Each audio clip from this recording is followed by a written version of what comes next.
Class 10-এর ছাত্ররা আসো, আজ তোমাদের অঙ্কের ক্লাসে উইদ্যা পুনরচনার R6-এর পেজ 20 to 23 অঙ্কটা করে দিচ্ছি। 19 নম্বর অঙ্কটা দেখো, প্রশ্নটা বইতেই দেখে নিও। একটি বৃত্তের ব্যাসার্ধ নির্ণয় করো যার কালি অপর চারটি বৃত্তের কালির সমষ্টির সমান, যার ব্যাসার্ধ ক্রমে, মানে যে চারটা বৃত্ত আর কি, ব্যাসার্ধ ক্রমে 5 মিটার, 6 মিটার, 8 মিটার এবং 10 মিটার। দেখো আমরা কীভাবে করি, মনে করি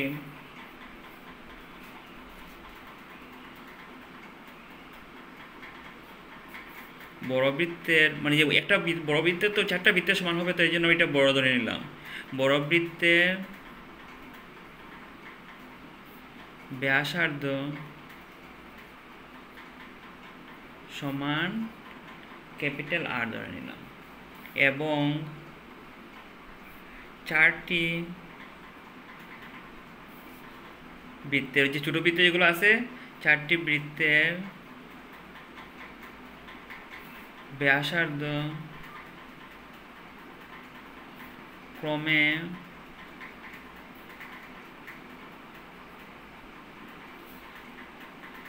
R1, R2, এটা আর কিন্তু সবটা, R3, R4। বৃত্তের কালি সূত্রটা মনে আছে তোমাদের? তবু আমি দিয়ে দিচ্ছি। বৃত্তের কালি সমান পাই আর স্কয়ার, এটা মনে রাখবে। অতএব প্রশ্নমতে এবং সূত্রমতে, প্রশ্নটা আমরা কেন বলছি, বড় বৃত্তের কালি সমান চারটি বৃত্তের কালি সমান, এর জন্য। আর কালির সূত্র আমরা জানি পাই আর স্কয়ার, এর জন্য বললাম সূত্র মতে। তাহলে সেম চারটি বৃত্তের কালি লিখো, পাই R1 স্কয়ার প্লাস পাই R2 স্কয়ার প্লাস পাই R3 স্কয়ার। ঠিক আছে, এখন থেকে এখানে তো যেরকম আছে সেম রেখে দাও। এখন দেখো বৃত্তের মধ্যে পাই কমন আছে, আমরা পাইটা কমন নিয়ে নিলাম।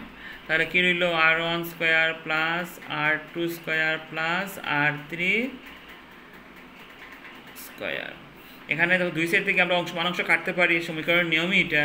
পাই পাই কাটা গেল, এখানে কী থাকলো, আর স্কয়ার। আমার প্রত্যেকটি আর এর মানটা R1, 2, R3 মান বসিয়ে দাও। এখানে আরটা আমরা ছেড়ে দিয়েছি, R4, চারটা তো, R4 পাই R4 স্কয়ার। তাহলে এখানে এটা বেড়ে যাবে R4 স্কয়ার। আচ্ছা, এখন প্রতিটা মান বসে নাও। আর মান আছে 5 square, 6 square, 8 square plus 10 square. এটা R4, এটা মনে রাখবে। আচ্ছা, তারপর আর স্কয়ার, 5 স্কয়ার হলো কি 25, 6 স্কয়ার হলো 36, 8 স্কয়ার মানে 8 × 64, 64, 10 স্কয়ার মানে 100। সবটা যোগ করো, যোগ করে আমরা কি পাবো, 225। আর স্কয়ার 225কে আমরা লিখতে পারি 15 স্কয়ার। 15 স্কয়ার হলে মানে 15কে 15 দিয়ে পূরণ করলে আমরা পাবো 225। এর জন্য কী হলো, 15 স্কয়ার। দুই সাথে স্কয়ার স্কয়ার কাটা গেলে R = 15। অতএব বড় বৃত্তের ব্যাসার্ধ সমান 15 মিটার। কিন্তু সবটা মিটারে ছিল তো, এর জন্য এটা 15 মিটার। চারটে দেখো তোমরা, এটা কাছের মধ্যে এটা মানটা বসে দিলে তোমাদের সুবিধা হবে, যাতে কেমনি এগুলো পাইলাম এটা বুঝতে পারবে। এখানে যেমন আছে R1 আছে কি 5, R2 হলো 6, ঠিক আছে, R3টা কী পাইছি আমরা প্রশ্নের মধ্যে, সেগুলো সব প্রশ্নের মধ্যে দেওয়া আছে 8, R4টা হলো কি 10। এটা যদি আমরা কিনারে রেখে দিই তাহলে তোমাদের বুঝতে সুবিধা হইব। ঠিক আছে, ওই অঙ্কটা তোমরা দেখবে আর অন্য অঙ্কগুলো করার চেষ্টা করবে।